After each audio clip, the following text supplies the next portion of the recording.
ఇవాళ పార్వతీపురం మన్యం అల్లూరి సీతారామరాజు రాయలసీమ జిల్లాలో పలు ప్రాంతాల్లో పిడుగులతో కూడిన తేలికపాటి నుంచి మోస్తరు వర్షాలు కురిసే అవకాశం ఉందని విపత్తు నిర్వహణ సంస్థ పేర్కొంది. పిడుగులతో పాటు సమయంలో చెట్ల కింద ఉండరాదని హెచ్చరించింది.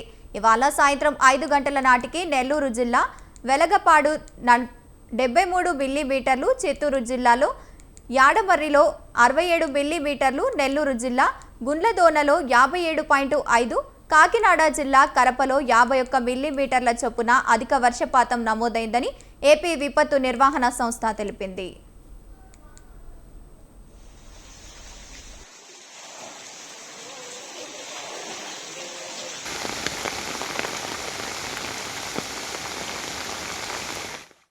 రాయలసీమలో 2 రోజులుగా భారీ వర్షాలు కురుస్తున్నాయి. ద్రోణి ప్రభావంతో మరో 2 రోజుల పాటు భారీ నుంచి అతి భారీ వర్షాలు కురిసే అవకాశం ఉందని వాతావరణ విభాగం తెలిపింది. రైట్గా ఈ అంశానికి సంబంధించి మరింత సమాచారాన్ని మా కరెస్పాండెంట్ ఆర్కే సూర్య అందిస్తారు. సూర్య, చెప్పండి. గంగోత్రి ఏదైతే బంగాళాఖాతంలో కొనసాగుతున్న ఉపరితల ఆవర్తనం వలన ఆంధ్రప్రదేశ్ రాష్ట్రంలో వర్షాలు అయితే కురుస్తున్నాయి నిన్నటి నుంచి. అయితే ఏదైతే సముద్ర తీర ప్రాంతాలైన నెల్లూరు, విశాఖపట్నంలో అతి భారీ వర్షాలు కురుస్తున్నాయి. అదే విధంగా కోస్తాంధ్రలో ఒక మోస్తరు వర్షాలు కురుస్తూ ఉండగా, అయితే చెన్నైకి దగ్గరలో ఉన్న తిరుపతిలో మాత్రం నిన్న మొత్తం అంతా ఒక రోజంతా కూడా వర్షం కురుస్తూనే ఉంది. దాంతో ఎవరైతే శ్రీవారి దర్శనం కోసం వచ్చారో భక్తులు చాలా అవస్థలు గురయ్యారు. అదే విధంగా ఏదైతే రాకపోకలు సహజంగానే సాగాయి. అయితే బస్సులు, టాక్సీలు, కార్లు సహజంగానే నడిచాయి ఘాట్ రోడ్లలో. అయితే ఎవరైతే ఉద్యోగస్తులు 2 వీలర్లు పోయి వచ్చే వాళ్ళు ఉన్నారో వాళ్ళైతే కాస్త అవస్థలు పడ్డారు.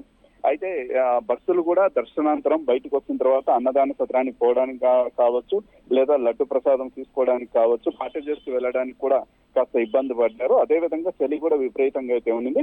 అదే విధంగా అనంతపురం జిల్లా, శ్రీ సత్యసాయి జిల్లాలో కూడా నిన్న సాయంత్రం నుంచి ఈ రోజు ఉదయం వరకు కూడా కాస్త భారీగానే వర్షం కురిసిందని చెప్పుకోవచ్చు. దాంతో లోతట్టు ప్రాంతాలన్నీ కూడా జలమయమయ్యాయి. ముఖ్యంగా వచ్చేసి నిన్న సాయంత్రం వర్షం కురుస్తూ ఉండడంతో పాదచారులు అయితే చాలా ఇబ్బంది పడ్డారు. అదే విధంగా ఎవరైతే రోడ్డు పక్కన తోపుడు బండ్లలో పూలు, పండ్లు, కూరగాయలు అమ్ముకునే వాళ్ళు ఉన్నారో అటువంటి వాళ్ళు కూడా ఈ వర్షానికి కాస్త అవస్థలు పడ్డారు. అదే విధంగా చిన్నపాటి వర్షానికి డ్రైనేజీలు సరైన పద్ధతులు లేకపోవడం, మున్సిపాలిటీ వ్యవస్థ సరిగా లేకపోవడంతో చెత్తా చెదారం పేరుకుపోవడంతో కాలువలన్నీ పూడుకుపోయాయి. దాంతో నీళ్ళన్నీ రోడ్డు మీదకి చేరుకోవడం జరిగింది. అదే విధంగా ఎవరైతే పాదచారులు వాళ్ళు అవస్థ పడ్డారు, వాహనదారులు కూడా చాలా అవస్థలు గురయ్యారు. అయితే ఇంకో విషయం కూడా ఏమేమంటే ఈ వర్షాలకి, చిన్నపాటి వర్షాలకి చిన్నపిల్లలు కావచ్చు, వృద్ధులు కావచ్చు, కొన్ని వైరల్ ఫీవర్స్ వచ్చే అవకాశాలు ఉన్నాయి. కాబట్టి గ్రామ స్థాయి నుంచి జిల్లా స్థాయి వరకు ప్రభుత్వ వైద్యశాలల్లో మందులు అందుబాటులో పెట్టుకోవాలనేసి వైద్య ఆరోగ్య శాఖ కూడా వాళ్ళందరికీ చెప్పడం జరిగింది.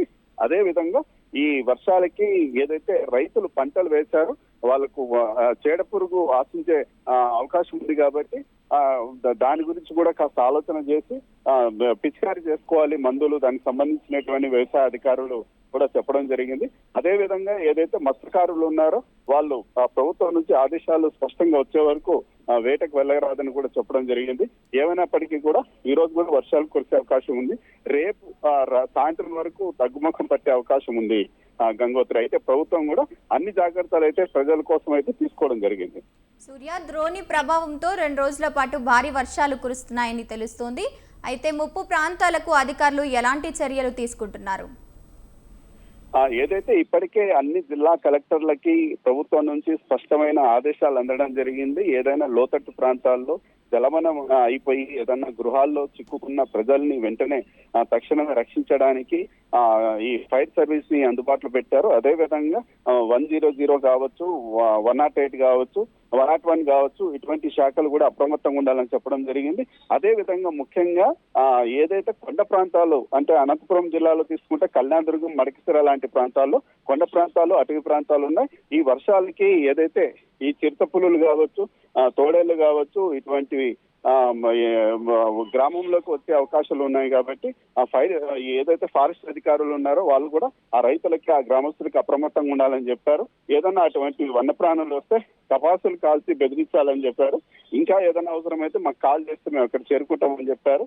అదే విధంగా ఏదైనా ఆహార పదార్థాలు కావచ్చు, లేకపోతే మెడికల్ ఫెసిలిటీ కావచ్చు అందించడానికి కూడా ఆయా జిల్లా కలెక్టర్లకి స్పష్టమైన ఆదేశాలు ఇవ్వడం జరిగింది.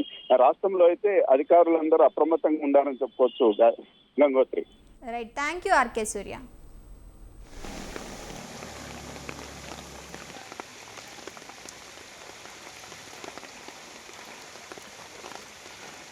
అల్లు అడుగుడు